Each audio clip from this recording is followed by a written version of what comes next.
Welcome to another segment of the Grassy Knoll on this August 16th, 2006. This is Viz, and we have with us a woman to whom we will refer as Mauri. Her website is reflectionsinthenight.com.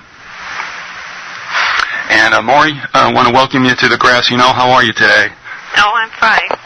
Okay, well listen, we appreciate you coming on. We know it's not that easy for you, but understand this also, that we've had Kathleen Sullivan on and Lois Einhorn, and I don't know if you know this or not, if we talk about this at all, but Dr. Ellen Lachter out of New California at San Diego is aware of who you are and is very much a supporter. So, yeah, I mean, what you're going to tell us today resonates quite a bit with what others' experiences have been. None of them are really necessarily all the same, but you don't have to really prove anything to anybody out there, because they've been well aware over the years that we do treat this subject, and it's one that I think is probably the most unsettling. And but that's the way it is. I mean, it's the truth that goes on. So thanks very much. I know it's not easy for you, and I appreciate you coming on. Okay. Why don't you tell us a little bit about your background? They can go to the website, reflectionsinthenight.com. Plenty of information around there. But why don't you give us a thumbnail about your experience as far as growing up? Well, I was born April 30th, 1941, in Cedar City, Utah. And April 30th is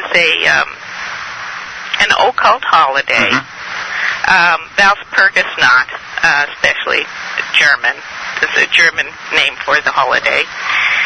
And my birth was forced on that day by a group of Satanists there, led by a German doctor.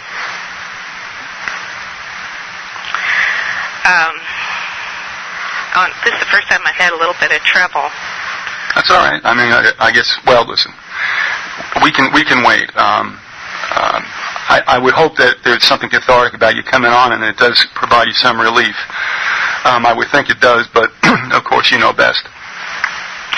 Well, let me continue. Listen. Okay. If you go to my site, you'll see that they used me for lots of ceremonies, and what their intention was to use me for sacrifice. Before they actually did attempt to sacrifice me, they used me, well, besides a lot of the satanic bestiality and kind of witchcraft and satanic type things, such as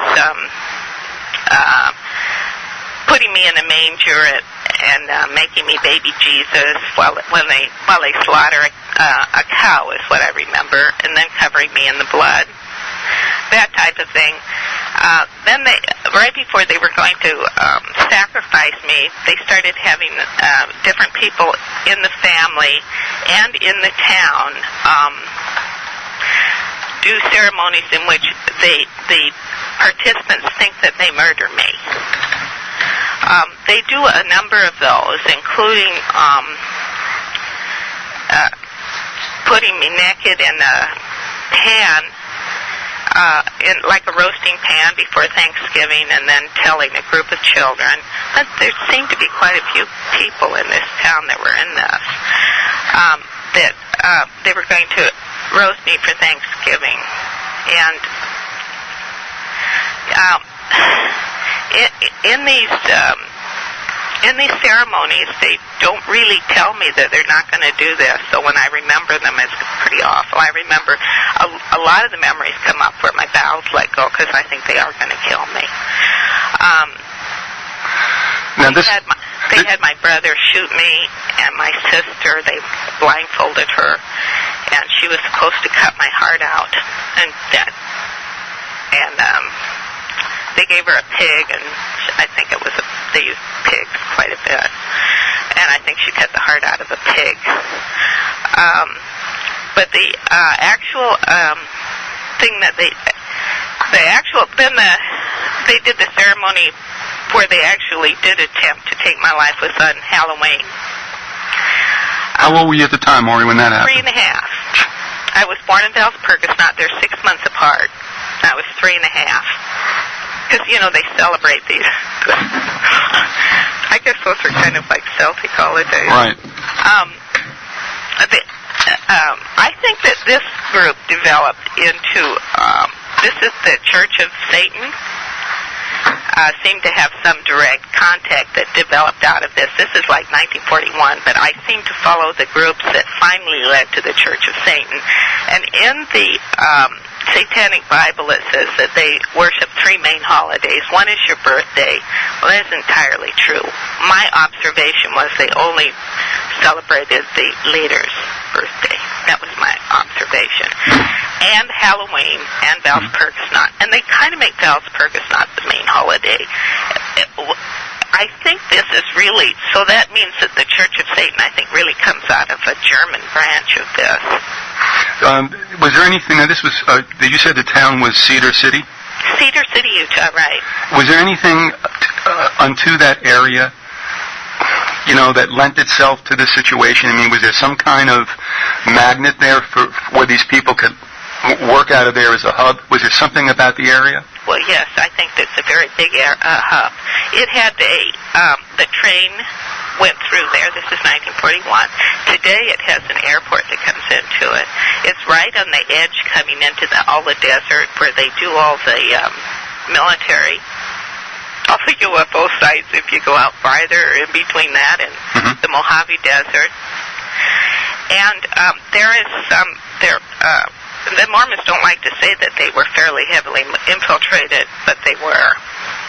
Well, that was kind of my next question. I was wondering if there was an involvement with Mormons. Let me ask you this. I think there's a whole Mormon tale that where they are involved, yes. Yeah. Similar, actually, to the Zionists. And about the same time. Did you say Zionists? Yes. Okay. This is the Jesuits had about the same time with the Mormons. So the two together are somewhat similar. Now, did the military, was it well represented amongst these people? I didn't get to know the military. If we go forward, on this, I did a lot of stuff out of China Lake. In the Mojave Desert, that was pre-military, and with the Jet Propulsion Laboratory. So I did not see military. What I saw were Nazis in full uniform, speaking German. And what year about? And from the rat line. What year would this be about? Well, this would be a woman. Okay, they drowned me in when I was 3 and a half, and I had a near-death experience with that, and they did kind of succeed, sort of, except that I think I did something called a mammalian diving reflex, which doesn't happen very often, so I think they did intend to kill me. And I survived it, or if you want to have a more spiritual feeling, it wasn't my time, and God made sure I survived it. But I survived that, and they were the town of the Satanic portion of the town. The whole town wasn't Satanist, but there were a lot of Satanists there. And there was a lot, later I found a number of complaints from people in that area that there were Satanists there. Is it Cedar City still? Yes. Okay. They were very angry at my parents, and so I was, we stayed about 6 months afterwards, and the Nazi doctor moved us to California. That would be 1945. Now, when you were growing up, and I am assuming there were other children involved with this, was there any kind of discussions or any kind of camaraderie or any kind of support for one another? No. My brother and sister weren't with me. They separated me out. And the other children, I actually online ran into one of the other children in my discussion group. She remembered the Nazis also. But I mean, while you were all being subjected to this, was there any kind of verbal contact between the children? No, not that I remember. I mean, was that all? I was very much isolated, but for parts of it, parts of it with the Nazis, I wasn't. I was with other children. When they used me as a gray, I was with other children. Also, there were other grays there. Now, when you're saying grays, and we'll talk about this later, you're referring to, I guess, what, to represent aliens? Gray, UFO. Okay. Yes. Can you give us a timeline? You leave Cedar City about what time? Right, at about 1945. All right, and you're still very young at that time, right? Well, I'm 4. Let me see if I kind of move ahead here. I didn't know that was going to get to be that hard for me to do. Okay.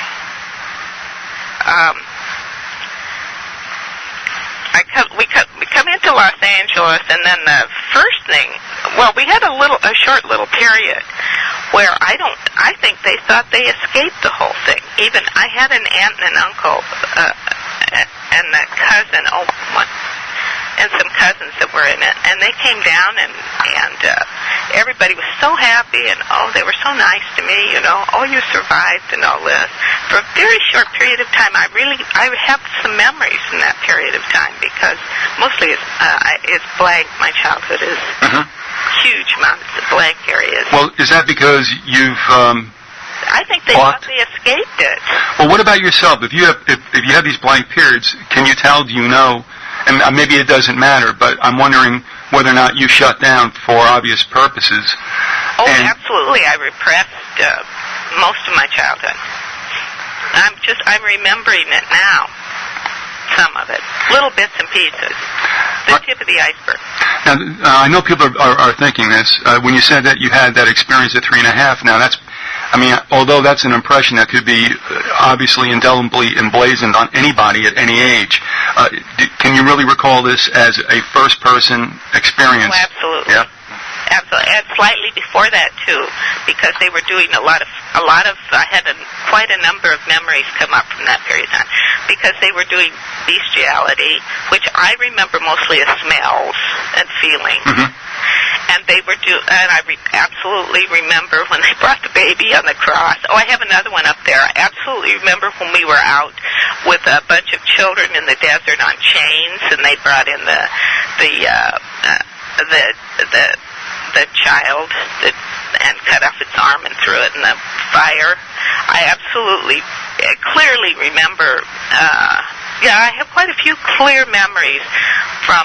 Well, I don't know exactly, but that was before they drowned me. So it would be late 2 and early 3. Yes, but I think traumatic memories are different from regular memories. I even have quite a number of memories then after 3.5. I remember Cedar City afterwards, when during that 6 months when then I remember I'm a split. I'm co-conscious with the 2 other portions. The worst portions got split off, and I start to remember when I had a babysitter came in Utah, and I just loved her. Her name was Elsa. And that's when I came out. And I have some memories of playing with Elsa and singing with Elsa.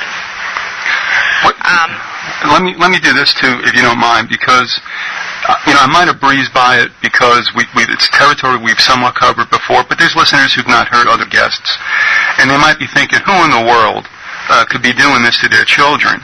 So within this group, what was the drive behind all these? Well, I see it different than most of the other survivors. Mm-hmm. They keep calling them all evil, that they loved evil. That's not what I saw. What I saw is you get trapped in this, and then that you are so afraid they're going to kill you that you adapt to that. That's what I saw. I didn't see that they had any power either. Everything that they were to do seemed to come from somebody else's decision. And you adapt to that. Oh, I like this, or I'm so happy to be in it, or we're also, the biggest one is what they say about cults, is this superiority. We're superior to everyone else. I did hear a lot of that. And everybody else does stuff just so dumb, and they're so crass, but it's an adaptation to the fact that they have absolutely no choice. Why do they have no choice? Because the ceremonies are extremely violent, and for many people, it's death to leave. If you're up high enough. It would have been for my parents. Oh, they took a house. I didn't mention that. No, you didn't. Yes.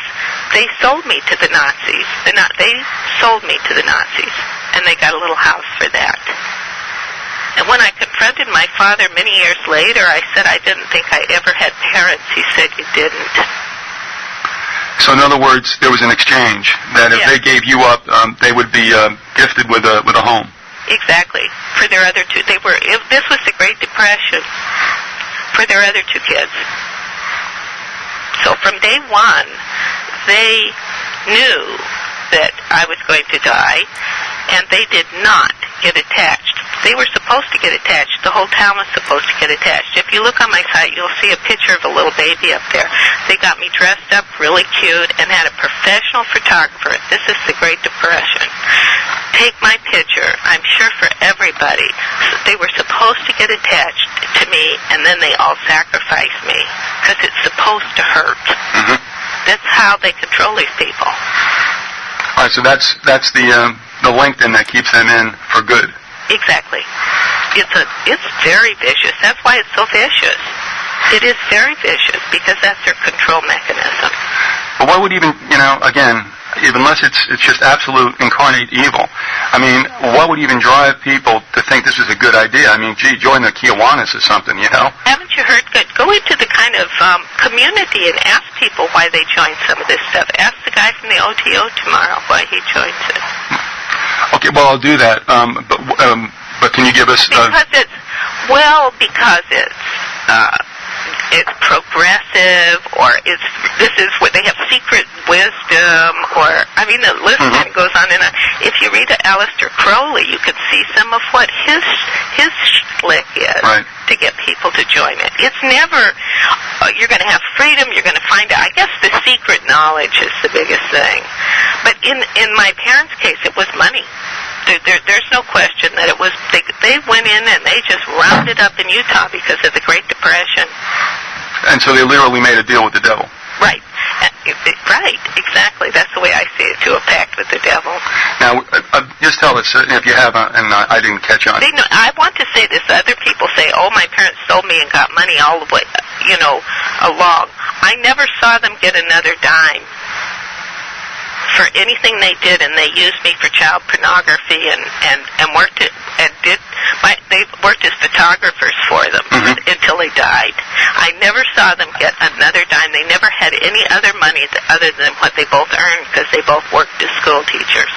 The house was the only money they ever got. After that, they just paid it back. So in essence, then they certainly got the short end of the deal, and yourself in the long run. They did, but I don't even like to view it that way. I like to view it as this giant lesson about greed is sort of, you know what I'm saying? They would have gotten the short end if they'd gotten $1 billion. Yep. Yeah, okay. Oh, no, I mean, the thing is, they give something, but then, of course, in a sense, they turn on the deal. They own you, boy. Yep. You just work for them for free. Right. For free. And you give your kids up and everything. That's right. Yep. Now, clear me up. The house was in Cedar City, right? Yes, that house was in Cedar City. And when they traded to come down to Los Angeles, then they got another house. I don't know quite how that exchange worked, but my father did brag that he never made a mortgage payment. What was it like for you in school, in your grammar school years especially? I mean... I don't remember too much about it, but, okay, at that point I had 3 personalities that were functioning. The first personality, which is the core, is extremely autistic. Oh, and that's another big surprise, is autism in the cult. My core personality is just absolutely autistic because they really did brutalize me. And I've heard now a number of mentions out of the cult cult people, online and other places, including Savali, that they create autism. So I am wondering how much of this big increase in autism, has anybody ever invested how much that might be due to psychological reasons? I was absolutely an autistic child. Mauri, you raise a very good point, but you can imagine the pharmaceutical machinery alone that causes some degree of this, obviously through vaccinations, they're not being cracked by the truth. So, can you imagine anything bigger and more powerful than that? How in the world will anybody ever get to scratch that iron surface, Yeah. I would like to mention that, though a tendency toward autism runs a little bit in my family. Then the next personality is Kitty, and I thought I named her Kitty. They all use my given name because I'm really just a split. They're all me. I don't have different personalities, but they are definitely dissociated personalities. Is Kitty, and I thought I named her that because Kitty has claws and she's more aggressive, whereas Baby is just totally autistic. But apparently Kitty is a really common name to give the beta sex slaves, so that may be where it comes from. All right, do you want to describe it? That's the next thing we did. The first thing we did when we came to California, when they finally realized, we haven't escaped them and they still control us, right, is they used me for child pornography photographs, which my parents did, and my partner was a very attractive man from the William Mortensen studio in Laguna Beach. Yeah. So I have a little bit of proof from that because I have a few photos that look like they're up to no good, which they were. I also want to say, an hour is sometimes not enough to cover the kind of ground we have to with you, Mauri. So we can tell people that they can go to that website, reflectionsinthenight.com, and there's a whole wealth of information there that will probably answer a lot of people's questions, which I'm sure they're going to have after we're done. Would you agree that that's a good place to go to? Yes, I did want to put this information out, and I kind of, since I saw the cult a little bit different from a lot of other survivors, kind of wanted to put out a little bit how I saw it too. I'm sure, give it a little different perspective. Okay. Now, you had mentioned if we can go to what was taking place in California. Okay, what was happening in California, and then all of a sudden, they were kind of happy they had me, because they had the rat line come into the Manhattan Beach area, and they needed children's sex slaves because they needed a child sex trafficking. That's the word they use, but we weren't just trafficked to anybody. We were used specifically for a purpose. And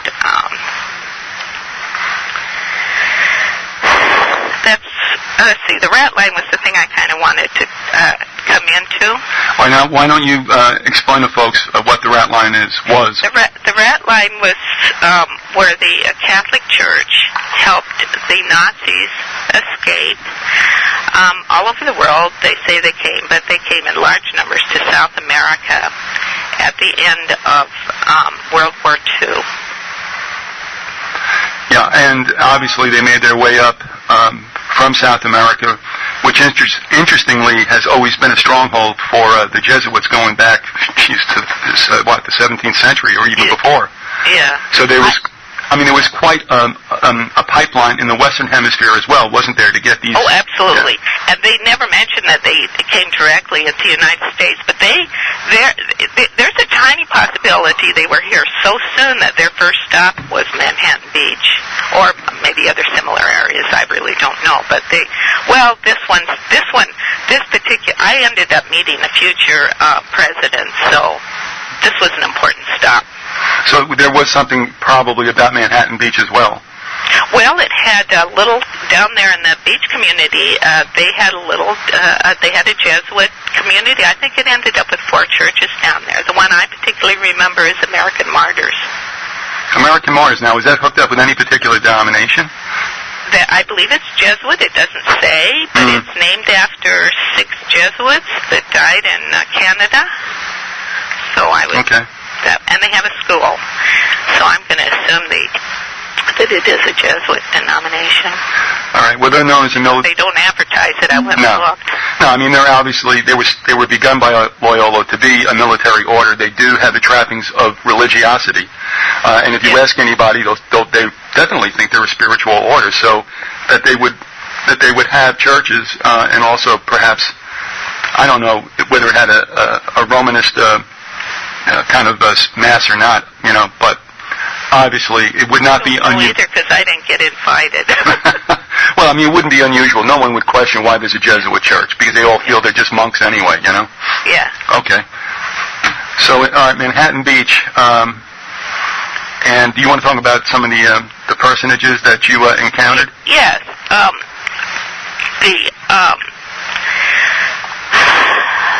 Let's see. I have a couple of memories with the Nazis and how they were very. I never got to know a Nazi. I got to know Mrs. Hildebrand, who took care of me, and I lived with her during the week.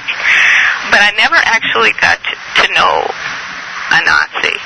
They were like really cardboard figures. One of my memories is I'm in a room with a bunch of other children, and somebody's got their I call this black boots because that's what I specifically remember. It's got their black boots and the military uniform on my chest so that I can't breathe, so I can hardly breathe, and they're yelling, "Please or you die. Please or you die." And I think the reason that they keep doing that, saying it that way, is because they speak German. And I don't understand German. So that was the sentence they used to tell me that I either did what they said or they'd kill me.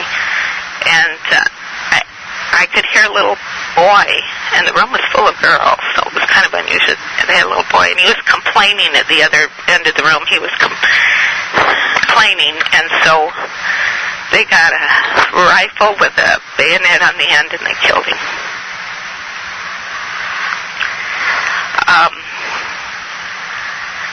Let me see if I can go through these names. Let me do this too at this time. I think that the Nazi. I went through the pictures and I recognized some of them. I think the Nazi that did that was Heinrich Müller. Mueller? Who came with Bormann? Yes, and I remember Bormann too. Bormann was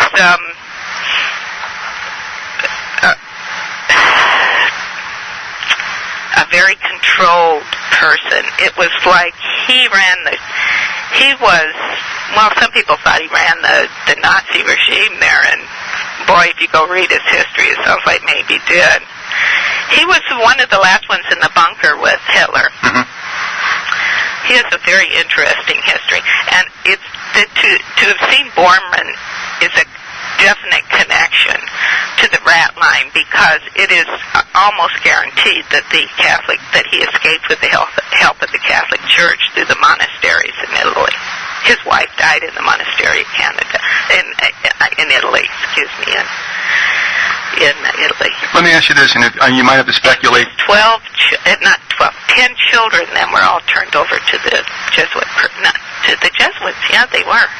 The Jesuits. Did they necessarily make it to the United States, or? I don't think so, but one of them did, because I remember his oldest son. Mm-hmm. So that's, Bormann and his oldest son, I remember. Heinrich Müller, I remember. I can't even look at his picture, I get too upset. Bormann, okay, he's okay. He was one of them, but he was the one that was in charge of the flight capital. I'm having a little bit of trouble right now, so we'll keep going.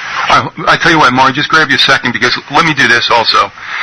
Let me tell folks if they want to ask a question, and I know some do, or make a comment, that they can use Vyzygoth at hotmail.com. That's the email address. MSN, instant message. You can use Vyzygoth, and if you're on Yahoo, you can use Viz1400. If there's something you want to ask or state, by all means do so, and we'll take it on from there. Mauri, just again before you dive back into this is a digression. I'm just going to ask you if you had any knowledge of this, but since you know of the rat line, since you knew of certain individuals that had gotten to the United States through it, did you ever hear any talk whatsoever about Hitler also being secreted out of Germany? Oh, I wanted to tell you. I think I did, yes, and it wasn't that he was secreted. I had always felt that, and for just no reason, I had always felt that Hitler was just a tool.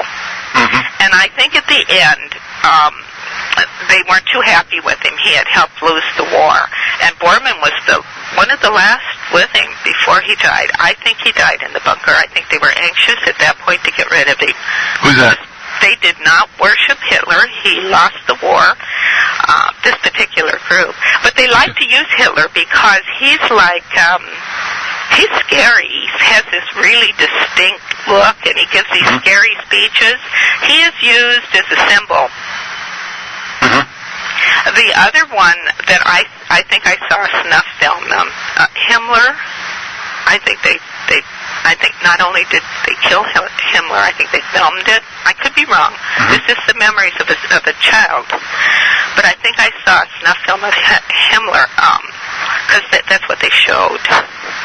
I'm going to get into that in just a second. Okay, but let me just... I think they pulled his teeth out while he was still alive, and tried to skin him and stuff, and they filmed it.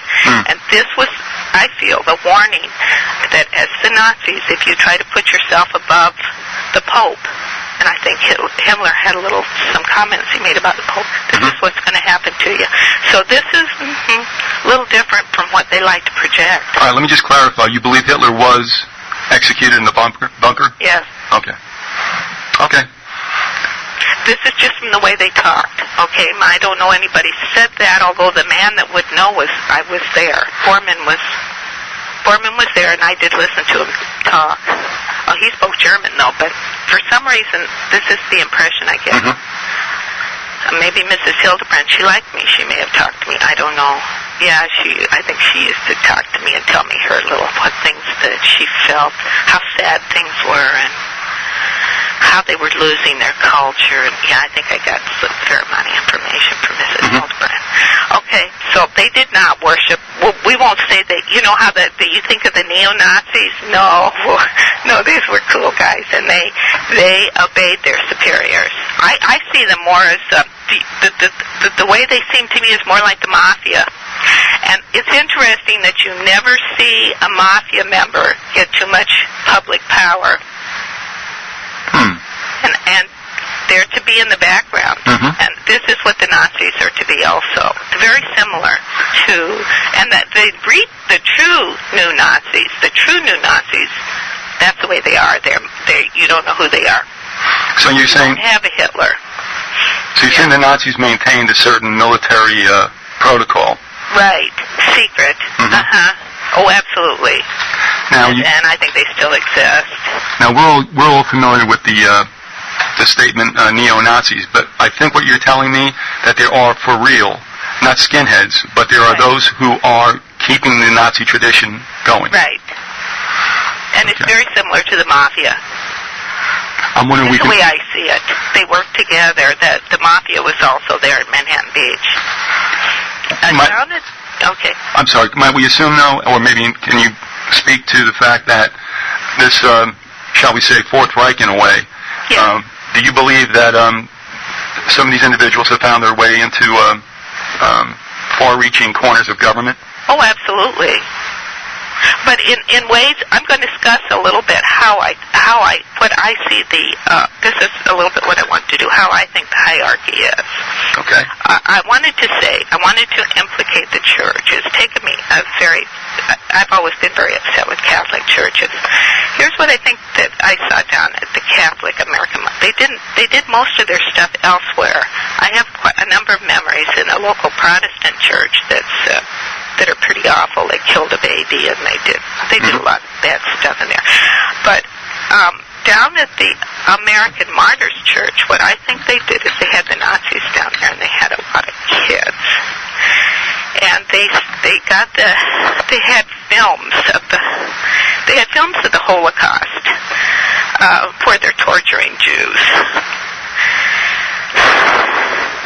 They're not the same as the films you see after the war. You see a lot of bodies and stuff, but they filmed it while they tortured the Jews, and they showed those films to the Nazis, and the Nazis raped the kids while they watched the films. And I think, and they called us Nazis. The one person that came back and told her experiences, they called her a Jew bitch.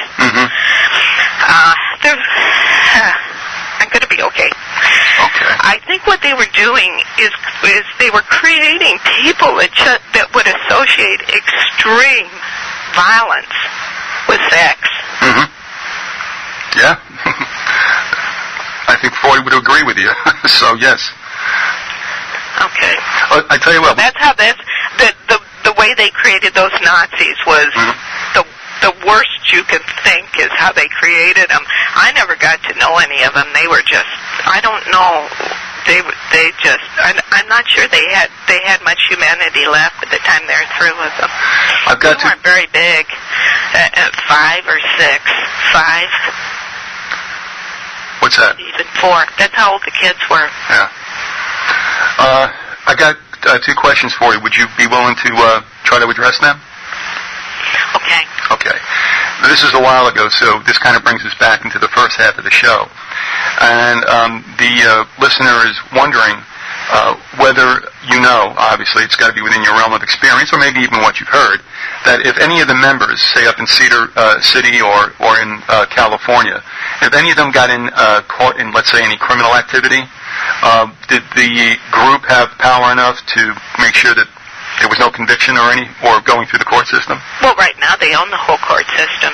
My sister serves on juries continuously. I don't know how many. I do not know how someone can get called for jury duty as much as she does. Oh, I just served on another jury, and she's a Satanist.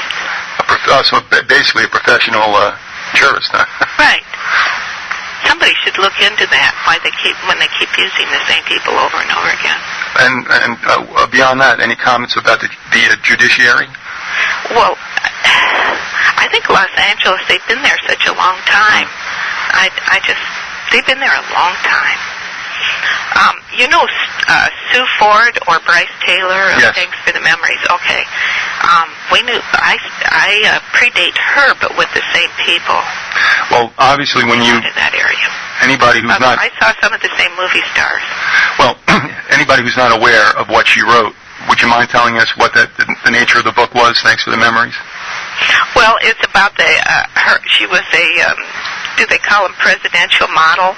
Oh, yeah, I think that's the catch term. She was a beta sex slave for people of power in the movie industry and also in Washington. I also have another question for you. And again, this may be beyond, but whatever, I mean, I'll let you speak to it. Did you ever hear any talk of obviously from the Nazis, about any kind of military excursion to Alaska during Hitler's time to set up maybe an underground race, or a continuation, if you would say, of this elite? No. Okay. Okay. Yeah, most of the feelings I got were just kind of end of the war feelings. I don't know that this particular group then would be, well, I don't know. You know, they spoke German, most of the ones that came across from the rat line. The 2 that came a little later spoke English. I have 2 other famous ones, Mengele and Eichmann, and they kind of came together. Now, Mengele went on to be a famous programmer here. Did lots of Mengele sightings. Lots of survivors remember Mengele. That would be in California? Yes. What was I going to say? Oh, they went down to South America, and I think they with the flight capital, but they may have been into drugs. I think one of your guests mentioned that, foreman in the drug industry. I think that would be more what they would have been into would have been. So I'm not sure they would have been involved in the Alaska situation. Yeah, well, something's going on there, and there's another show somewhere down the road that something has to be looked into. This listener happened to mention Alaska. We're wondering about Antarctica because something's shaking down there. There's no doubt about it. And I think Hitler had a fascination or a preoccupation with that down there as well. And Orwell suggests that in the book 1984. Oh, I'm sure they're there. And I don't have any information. Yeah. Okay. One other thing, though, too. Did you ever hear, and this may have been too early, about any goings-on in the retreat that we now know as Bohemian Grove, above the bay? No, but I don't know whether it was too early or not. They've been there a long time. But I do keep up with the survivors, what they have to say. And they apparently use that grove all year long as a place to go up and abuse people. Yeah. Shall we say program them, because Bohemian Grove comes up on the group, with your groups that you get on. It comes up a lot, and it's not just males. They're mostly females. They do take the female. The most dangerous game and that kind of stuff. They apparently, it must be blocked off someplace, but they apparently do that at Bohemian Grove, even when the elites aren't there. Are you aware? It's mentioned a lot. Well, did you read the Franklin cover-up? Yes. Okay. I mean, there you have accounts from at least one male, obviously Paul Bonacci, about what he saw went on out there. But you're right. I've heard at least 3 or 4 out of the group. Right. Yeah. Okay. And Alicia Owens was the other individual whose testimony was central. But of course, no one ever got indicted who was involved in that pipeline of children for sex purposes. Yeah. About Mengele, though, apparently he was very much involved with trying to create Manchurian candidates by creating MPD. Do you know that he spent some time in Area 51 basically plying his trade there? Well, Mengele, I have run across in just my little group at least 3 people that remember Mengele, and we all remember him the same way. He had a little split between his front teeth. Mengele and the famous split. When I first saw his picture, I spent a week going crazy trying to identify that split between his front teeth. So I suspect that he. Do you know who Fritz Springmeier is? Sure. Okay. He talks about all the cages at China Lake. Right. Well, they had me up at China Lake. This was before the cages, and that area is owned by a Jet Propulsion Laboratory. If the cages went up, Mengele didn't come, I don't think, till around 1950 or 51, somewhere in there. And that would have been after. I was there in 1947 with the UFO hoax. If the cages went up, that sounds to me like a Mengele fingerprint. Okay. So, they were big into the UFO stuff. Well, you had mentioned, and we'll touch upon that next, but now going back, I remember you mentioned at the outset of the show about the Jet Propulsion Labs and the desert. Was Jet Propulsion Labs somehow, some way involved in this whole underbelly? Absolutely. That's where they sex trafficked me. That's where I got interested in physics. I was sex trafficked down to Jack Parsons is one of the places where Jack Parsons was for a brief period of time the head of the OTO in the United States. Okay.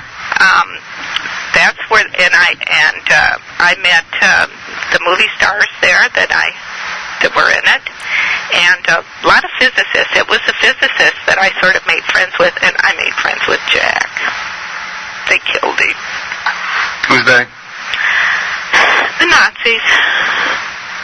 And what was the motive? Do you know?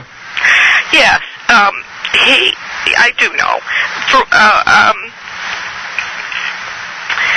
When they set up these groups, they will often kill one of the members. It's very common, and that is a warning to all the rest. After your friend gets killed because he didn't cooperate, you can imagine how much these people hop the rest of their life. They do that a lot. And Jack was not so sure I think, since he tried to help me, I don't think he didn't mind the OTO stuff and the sex magic, and I don't think he liked that they brought children in there. Okay. And he may have stood up about it. Okay. So they killed him. And they paid for it. And they killed his mother an hour later. And then they tried to do something with some kind of a film that he'd been having sex with his mother. I mean, that's part of the story that's out. Right. Jack was a very sweet person. He was born into it. His father was part of the Hellfire. The Hellfire Club? Yeah. Now, is So that... all the stories about Jack, except the nice ones, are untrue. He was a very nice person. And you're referring to the Hellfire Club being international in scope, correct? Yes. Right. I assume. I don't know that much about it, but when I went to read about it, then put it together a little bit with what I remembered. All right, now, you've mentioned the Greys, you mentioned the UFO hoax. Can you tell us what was all going on about that? They had out in the Mojave Desert, and I don't know how many people knew, because my memory of it was that Mrs. Hildebrand was there, and I was there, and the Nazis were there. I don't remember seeing the group from JPL, but they had. It looked like the China Lake area. It felt right. When I first heard about China Lake, I thought it was up higher in the state. I kind of knew where I was taken. I knew I was taken out in the Mojave Desert regularly. And when I saw China Lake was in the Mojave Desert, I thought, oh, how'd I miss that? They had some kind of a hangar, and it looked like they did have, the UFO, they had something. They had something that was round and would go up vertical and had flashing lights. And my guess, the Foo Fighter that they talk about, In the Second World War? I kind of looked it up, but I thought it was bigger than that. I would have guessed more like a helicopter that was dressed up. And they had something. Well, what were they doing with it? Were they making films, or? Well, they were going to do this UFO hoax, because they had a group of kids all dressed up like the Greys, and they just made something up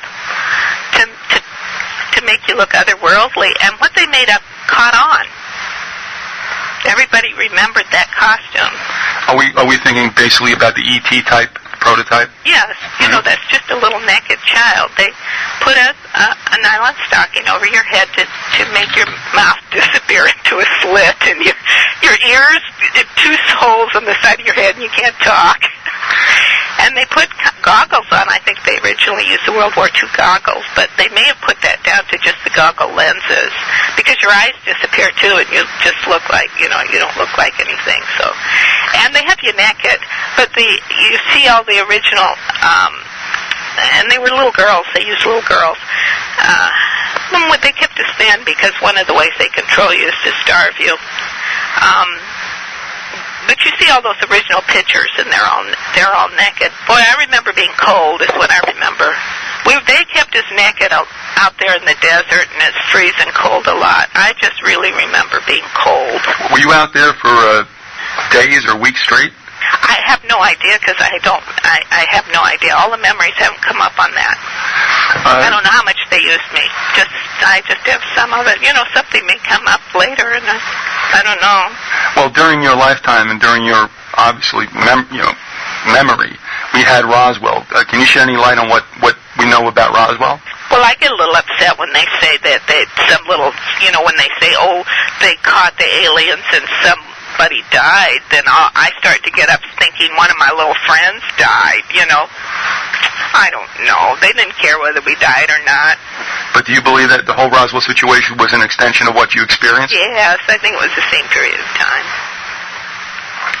Well, there's no doubt, obviously, that there have been crafts that can do what we claim UFOs can do, because obviously it does happen. We've all seen things.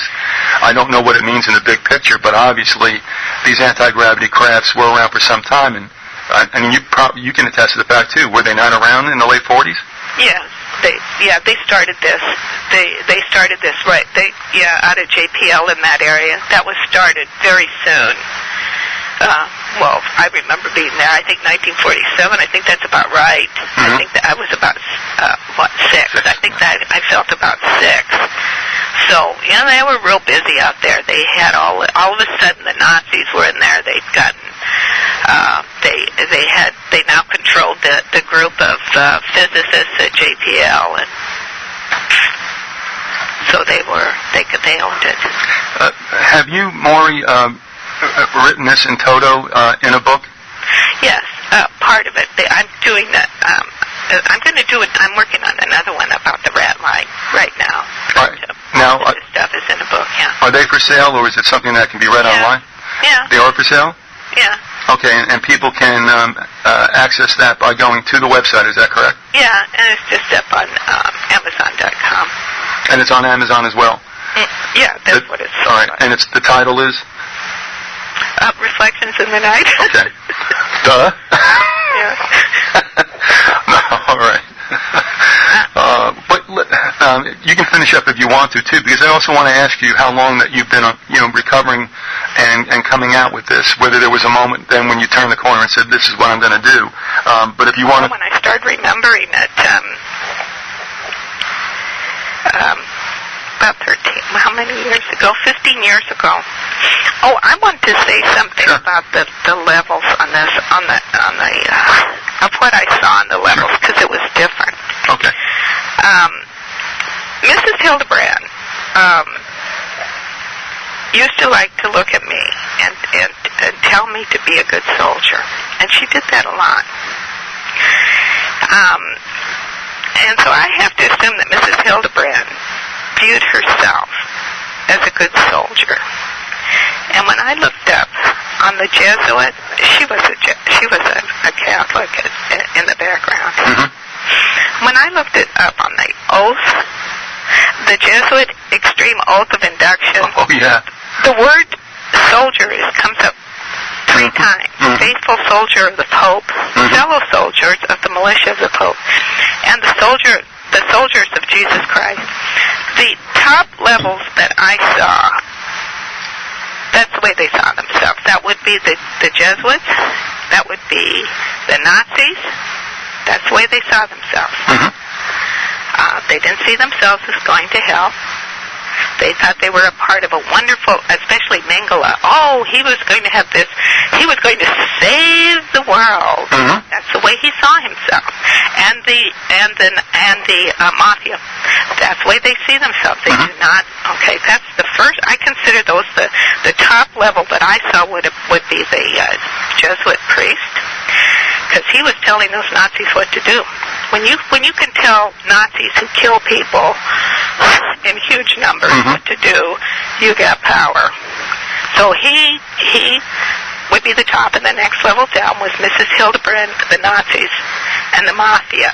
And they saw themselves in the light of this religious light that they're going to save the world. I think, one world order with Catholicism really is the one world religion. Well, I'll tell you now, what. You come down from that, and you have a very different view. What I saw then at the top occult levels, there was a mixture. Some of them who knew who was in charge, and many who didn't know who was in charge. And when I got down to the bottom, which was my family, I guarantee they did not know, and many of them were hugely anti-religious and anti-Catholic. So the knowledge of what's going on as you go up and down the hierarchy is very, very different. And at the bottom level, I think they intend to, when they decide they're going to save the world from a lot of these groups that they've created, we're going to get rid of witchcraft. Oh, you need the church, and because, there's all these witches out there. You can see the dupe system. Sure. As you look up and down this, but not depending on where you are. Some know what's going on, most don't. No, but you bring up a good point about this the oath of the Jesuit order, because it is vicious, and like you said, they use the term soldiers because Loyola saw them as being a military outfit in charge of restoring the nations, obviously, that went with Protestantism. And we see, again, their strength and their control to this day. And you're right. We're no stranger to that kind of information. I have one more question for you, Mauri, if it's okay. Yeah. Someone has asked, did you ever experience or see any manifestations of what you would call spiritual beings? Something truly otherworldly, perhaps. Well, you mean my guardian angel? I don't know. I don't know what the individual has in mind as far as that. I never saw a demon, we'll put it that way, but no, abused children often get to know their guardian angel, and I certainly got to know mine. I had a lot of out-of-death experiences, or a lot of out-of-body experiences, and she's part of the white light, and she was there on a regular basis. Somebody else wants... That kind of got me through. I definitely believe in the other side, etc., having had a near-death experience. And okay, and the other person would like to know what's your take on Jesus Christ? If you go to my website, you'll find that I read and quote the Gospels a fair amount. I was going to put some of... and you'll find that also in my book. I was going to put some of those religious feelings, because they have to do with the problem with the church, in my next book on Ratline. I think there's a big in my analysis. I do analyze the Catholic Church a little bit, and how it deserted. I thought it was. I was not raised Christian. I was raised atheist. But I certainly have turned to the Bible as I've researched this stuff. All right. Well, a lot of us here feel that Christ is the answer, and if you're led to that, we'd be praying for you, hopefully, that your heart will be open in that manner. And I'll tell you, you write very well. You're an intelligent woman without a doubt. And that's why I asked you once upon a time, what was your background? Because you write so well. And then you told me it was what? It was physics, was it not? No, bacteriology. Okay. So I could be part of that whole the bacteriological bomb or something. They tell you what to take in school. I didn't have any choice.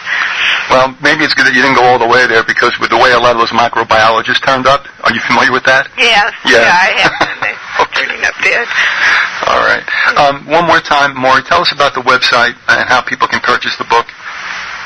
Well, you just go to the website and read it over and see if it's something you want to, that you're interested in reading more on. I have quite a bit of the main information that I did want to get out to the public on the website. Yeah, it's kind of a heavy read, a little depressing, but things you should know. That's right. This is going on and I have a little more proof than some survivors do. I have a little proof of the criminal activity they were into. They're big into antiquities. And a lot of survivors don't have anything, but I do have a little bit. Well, listen, I'm glad you came out to speak to this, because this is a very necessary thing that has to happen in the United States, especially in light of the way that children disappear in this country, the milk carton kids.